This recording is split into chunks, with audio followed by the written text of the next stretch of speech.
All right, everybody, welcome back to the workbench. So as promised, I'm going to be doing a series of videos on how to build Craftsman kits. So we're going to do this with just the basics for these sets of videos, and I hope you enjoy them. So sit back, relax, and enjoy this segment. All right, everybody, so welcome to episode number 1. And what we're going to focus on this episode and what we're going to be doing is actually just bracing a Craftsman kit. But before we do that, I want to take you back to 2012 when I was first introduced to building Craftsman kits. Now, I was at my local NMRA meet, and afterwards we're doing a hands-on clinic, and they're teaching us how to build a Craftsman kit. So we started off with this kit here, which is still available from Railroad Kits, and I'll put a link in the description. And it took me quite a while to build this. It took me a few hours, but I did it in a day. And I was really impressed with, at the time, how I did. So I always keep this as a reminder of where I started from. And I built this back May 12th, 2012, and I know that because I actually dated the inside of the kit. So I'll put a link in the description where you can get this and also other kits from Railroad Kits. Also, for this episode, we're going to be focusing on the scratch building supplies you can get from Foscale Models, and I'm going to show you where to get these walls, and I'm going to teach you how to brace these walls as well. So we have two manufacturers. We have Foscale Models and Railroad Kits that I'm going to be referring to. Now, I will say that both of these companies are great companies to buy Craftsman kits from, and both have entry-level kits that you can start small, which an example is these foundation kits, and you can work all the way up to larger kits. And Foscale right now also has the kit of the month, which you join a club and you get a small kit every month to build, which is a great deal. So definitely check that out. So I'm going to pause the video, and then we're going to start basically on how to brace a kit. So we'll be right back.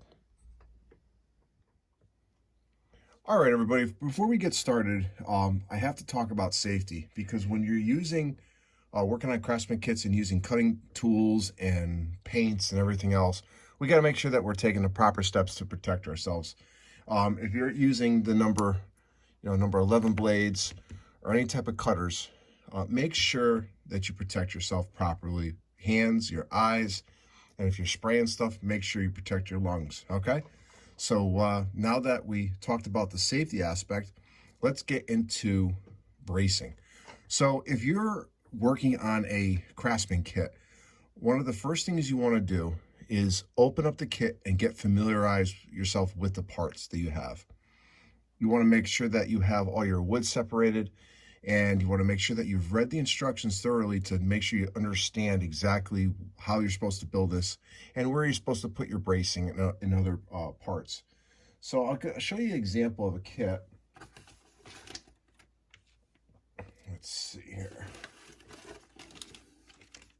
So here is one of Foscale's kit of the month, and this was the 8-ball pool room. Now, this is a brand new kit, never been opened, but you can see you have some detail parts in here, and you also have your strip wood, all right, and it usually comes in a bundle. Now, the great thing about Foscale Models is that they have all their stuff is color-coded. If you look on the ends here, you can see the color code, and that goes along with the color coding here.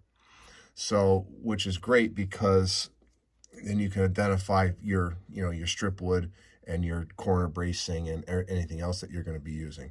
And they also have a nice little ruler here that comes with it. And it also talks about using different alcohol stains, weathering, and stuff like that. So this is what you get in a Craftsman kit. This is what you're going to get in a Foscale Craftsman kit. All right. So highly recommend these kits to you, whether it's a kit of the month or a larger kit. So one of the things that you want to look for is your directions. Now, in these directions, this is one of the buildings that I previously did for Foss, and this is the directions that shows you exactly where to put the actual bracing. This color here represents the bracing, and the green represents the actual corner trim. All right, so when you're building a kit, make sure that you follow it the way the directions say, because the bracing is there for a reason. It's placed in those positions for a reason, It could also be that there's other walls that could have joined these kits, so you want to make sure that you're doing it per the directions. Now, in our case, we're going to be using the Foscale walls, the scratch building walls, which are right here. All right. So with these, there's no instructions. So you're going to have to put the bracing basically where you need it based on the project that you're working on. So what we're going to do in this case is take a look at these walls. We're going to determine how many pieces of bracing we're going to use. And also, I'm going to show you how to determine where to put it. Now, one important thing I would highly recommend that you do, let me grab a piece to show you, is anytime you're working with Craftsman kits, whether you're working with a kit or a scratch build like we're going to do here, you want to make sure you have extra bracing on hand. You can order this online, or you can go to the local hardware store or hobby shop. They may have it. You want to make sure that you get basswood. And for bracing, you want 1/8 square basswood. So 1/8 inch square basswood is what you want. And the way I buy it, it's like a 2-foot section. I spend like less than $1 for this piece. All right, so it's good to have it. So we're actually going to be using this. All right, so, but before we go into the actual bracing, let's talk about some of the tools you're going to need. All right, so I'm just going to take a quick break. I'm going to reset my camera, and I'm going to show you some of the tools that I recommend that you get. We'll be right back. All right, everybody, so let's take a look at some of the tools that we're going to need. Now, keep in mind, I didn't buy all these tools at once. I've been working on Craftsman kits for close to 10 years now. And, you know, over the years, I've adapted my tools to, you know, replace some of the cheaper ones with some better ones. And we're going to go over just the basic stuff that we're going to need to work on this stuff. But there's certain tools here that I would highly recommend that you get. So, obviously, you know, when working on kits, we need some type of number 11 blade. That goes to say with anything that we're working on in this hobby, all right? So that's important to have. You're going to need a pencil. You're going to need a ruler, preferably a metal one, if you can find them, all right? Now, as far as cutting devices go, there's a couple different ones you can get. I'm going to tell you that I highly recommend this tool, the Chopper 2. They do make a Chopper 1. I've had this one for years. I love it. It works very well. It's a simple blade, you know, regular razor blade that's in there that cuts it. You just feed the actual piece in there, and you just cut it. And I'll demonstrate this once I start cutting the strip wood for you. But this is one of those tools that it's a must-have. So I would definitely highly recommend you order one of these if you're serious about your Craftsman kits. All right. The next thing, another option, if you can't find one of these, Micromark sells this tool here, and it's another cutter. Now, I bought an extra blade with this, but I will tell you, this thing is dangerous. You have to make sure that you know, protect your fingers on this one, because it looks like it will take it right off. All right, but this is great for cutting basswood and balsa wood, and also it gives you a nice little reading on there so you can cut it at a different angle. So this one here I bought about a year into Craftsman kit building, and I use it from time to time, but it definitely comes in handy. All right, you're gonna need a razor blade. It's a regular razor blade, nothing fancy. All right, and then let's talk about glue. Now, you can go with your typical Eileen's tacky glue, which is fine. When I first started building Craftsman kits, I was using the Canopy glue. But, I don't know, about a few years ago, I switched over to Weld Bond. All right, your local hardware store can get it, or if they don't have it, I know you can order it online at the Home Depot. You can have it delivered to the store. This stuff is incredible. It's a white glue, all right? It comes in the small little 2-ounce bottle, which is nice if you go on vacation and take Craftsman kits with you, like I do sometimes. You know, this is good because this will get you through security, believe it or not, because it's 2 ounces if you're flying. So, but the other thing that I want to talk about is you're going to need a toothpick if you don't have this applicator, which I'll show you in a second, and you're going to need like a little cup. So if you had like one of these little measuring cups, you put a little glue in there and then use your toothpick as the applicator. But what I found doing it this way is that you end up wasting a lot of material, wasting a lot of glue. So I ordered on Amazon these little bottles, and you get like a dozen per package.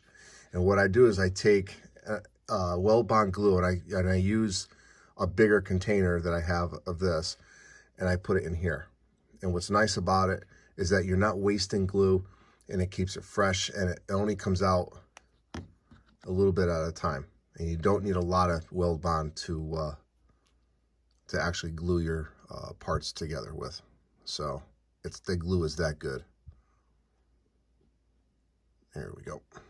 All right, so they comes with this the bottle, the tip, and also this little rubber gasket here to keep the glue fresh. So this is very handy to have. All right, and that pretty much wraps up what we need. Oh, we need weights. Sorry, move that out of the way. Now, there's different weights that you can get. I start off using whatever I can find. I was using bricks. I was using a couple other things that I had laying around, smaller weights. You can buy these online, micromark these angle weights. And then this, I would highly recommend you get these. And the reason why is they act as weights, but these are machined blocks. They're called 1, 2, 3 blocks. And when they're machined, it's nice because you get perfect right angles with them. So when you're assembling your kits, they come in handy. They're not cheap though. So if you don't have these right away, it's not the end of the world, but I would highly recommend save up for these and add these to your collection of tools to use when you're building kits. All right. So why don't we get set up for our cutting, and then we'll start cutting some strip wood. So we'll be right back.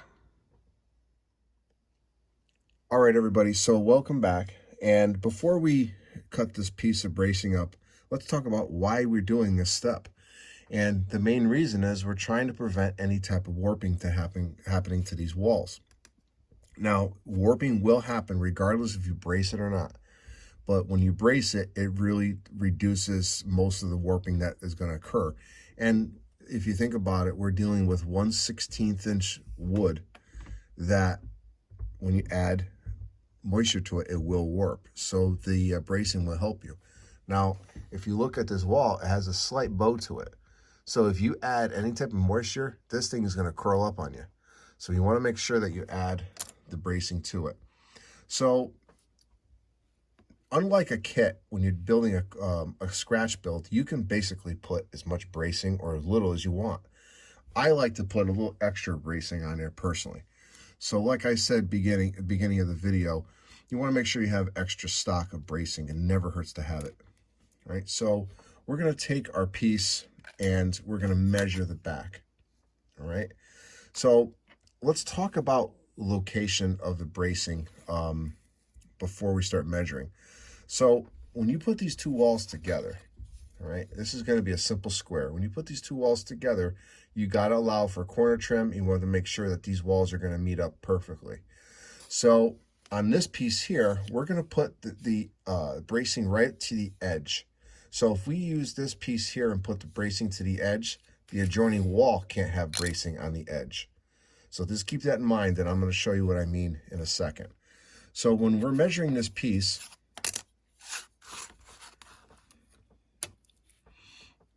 all right, I'm going to cut the pieces at 1.5 inches. All right. Now, when you first start off bracing and building Craftsman kits, make sure you measure. To be honest with you, I always do it by eye now, and I never have a problem. But that, that comes with experience like anything else in this hobby. So when you're first starting out, use a ruler. All right. It will help you. Now, the great thing about this chopper tool is that it has a ruler built into the top. So I already have my little stopper here, measure out at 1.5 inches. All right, let's put these walls over here so they don't damage them. And then basically what you do is you just feed the piece of strip wood into it, and you come down. Make sure your fingers are not in the way. Otherwise, you're going to be cutting more than just wood. That's it. Feed the next one in.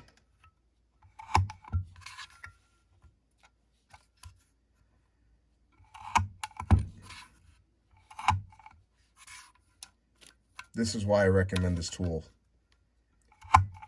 You can use a hobby knife, but you increase the likelihood of cutting yourself with a hobby knife.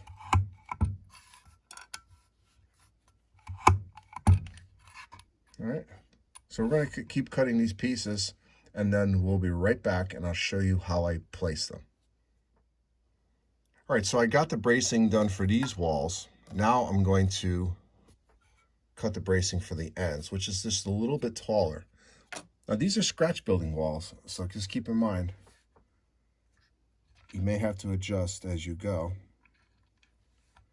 So I set the measurement now to 1 3/4 inches.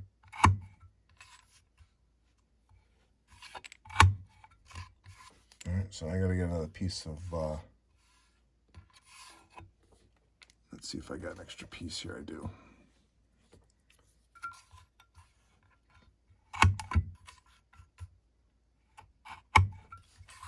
Okay, so we got a bracing. Get this out of the way. So we have our bracing here for our bigger walls, our longer walls, and then we have our bracing for our ends. All right, so let's talk about location. So we already know that on the corners, this bracing is going to be right here, as such. Oop, it'd be helpful if it was on camera. So we're going to put it right to the edge. So we can't put it on the edge of this, all right? So we'll put these off to the side. So what you do, this is where your pencil comes into play. Get a piece of bracing here.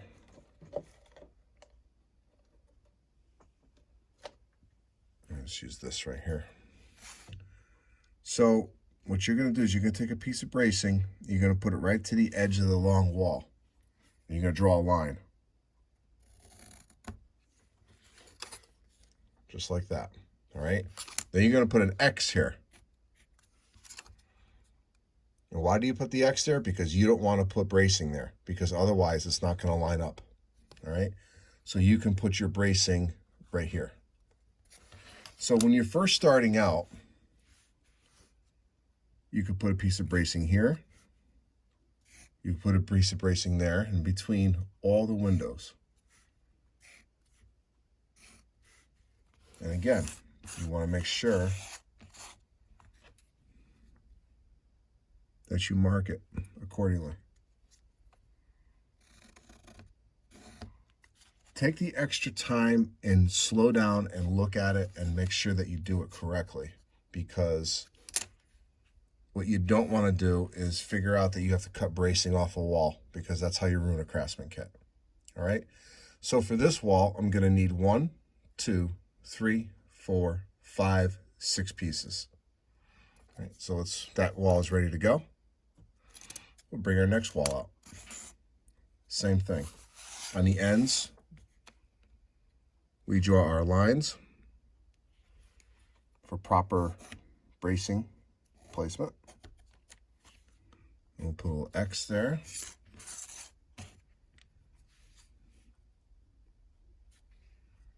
And then we'll do it again here. So we'll put a piece of bracing here, here, here, here, here, and there. All right. So right off the bat, we need 12 pieces, which are already cut. All right. And we need 4 pieces for the ends. So now we are ready to glue all these on. So let's get our glue and weights ready, and I'll show you how to do that. All right, so we got our weights ready, we have our glue ready. And the great thing about using this method is when you squeeze the glue out, you're only gonna squeeze out just enough for the project. You don't wanna put too much glue, because all it is gonna go everywhere. And you basically push it down. And you go on to the next piece.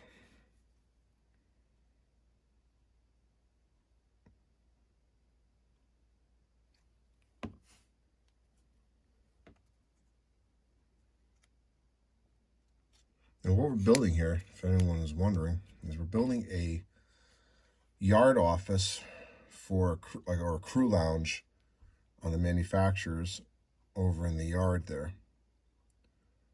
It will have its own engine house eventually, but for now I need a crew lounge.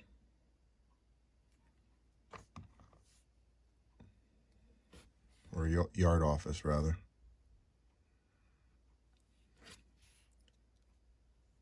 All right, so that side is done. So then we're going to take our weight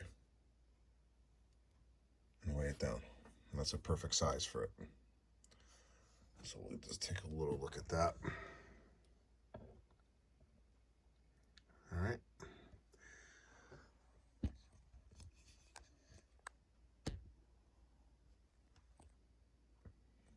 Okay, so we'll do the other side.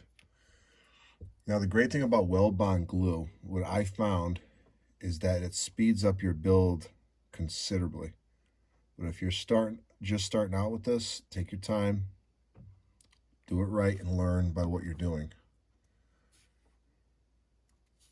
There's nothing more frustrating than to mess up on a Craftsman kit. That's the last thing you want to do. So the working time for this is pretty quick, actually. By the time you get done with this, within 20 minutes or so, actually it's probably sooner than that, you can probably go right into staining. But if you're not in a rush, let it sit overnight. Especially when you're assembling your model and you're using weld bond glue, you want to make sure that you give it proper drying time. And what I found with this weld bond, this stuff is like rock solid by morning. And it's a good thing because you want to make sure this thing is nice and dry before you start handling it. Let's take our next weight. All right. So what I'll do is I will do one of the ends here to show you. So I'm going to use a different weight.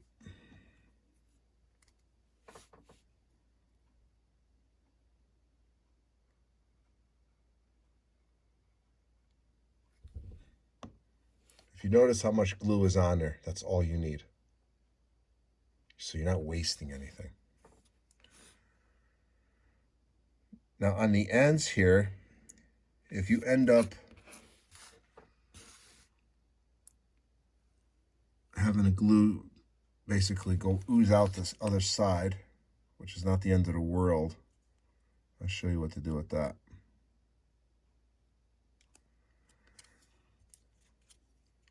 It's really simple. Just take your finger and just give it a quick wipe. That's done.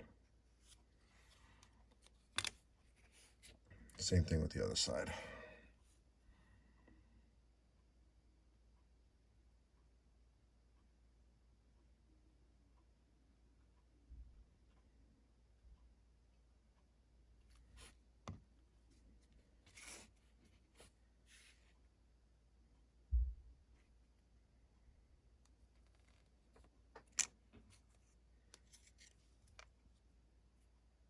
Want to make sure that your bracing is nice and straight, especially if you're going on the end. And just wiping the glue off, the excess glue off. Even with that little bit of glue, you still get a little bit of residual coming out the side. And that's good, just the way it is. So for this piece, I can either use one of these 1, 2, 3 weights or 1, 2, 3 blocks, or I can use, like somebody gave me this, which was a piece of rail. I made a weight out of it, and it's done. All right. So we're going to come back. I'm going to finish up the other sections because it's just going to be a repeat of what I just did. And I'm going to come back and we'll wrap up this first volume of how to build a Craftsman kit. So we'll be right back. All right, one little trick I wanted to show you. If you get a corner, when you know where your end wall is going to mount up to, if you get a little glue on oozing out, I don't know if you can see it. You can see the glue oozing out of the bottom there. If you're any closer to that line, I would say get rid of that glue. But let's just assume we are close to that line. You're going to take a brand new razor blade and you're going to drag it Let me move this weight out of the way. You're going to drag it all the way down. And what it does, it removes all the excess glue, and the wall will mount up nice and flush to that, and you don't have to dig it out of there. So I've seen this happen a couple times before, and this is a nice little trick another modeler taught me. So it works very well. All right, we'll be right back. All right, everybody, so the walls are all braced. All the weights are on, and I'm going to let it dry overnight. And this is basically going to wrap up this section of the video. But I wanted to bring one thing to your attention, is that building Craftsman kits doesn't have to be an extremely expensive hobby. And I'll give you an example. These walls, the long walls, are $2.25. And that wall is 75 cents each. So if you add the bracing to this and the cost of the walls, you're talking this building is under $10. And it's going to be a Craftsman kit scratch build building. So that's the cool thing about when you're buying these modular walls or these scratch building walls from Foscale, is that it doesn't have to cost you a lot to enjoy this. So if you want to order these walls and follow along with this, I'm going to be putting the link in the description. And our next video will be on how to stain your walls. And also along with that, and how to stain your strip wood. So they go hand in hand. So I hope you enjoyed this video. If you haven't already, please subscribe, hit the like button. And this is Ron at New Haven Rails, and I'll see you at the next workbench video on building Craftsman kits. Thanks for watching, everybody, and I'll see you at the next one. Have a great night.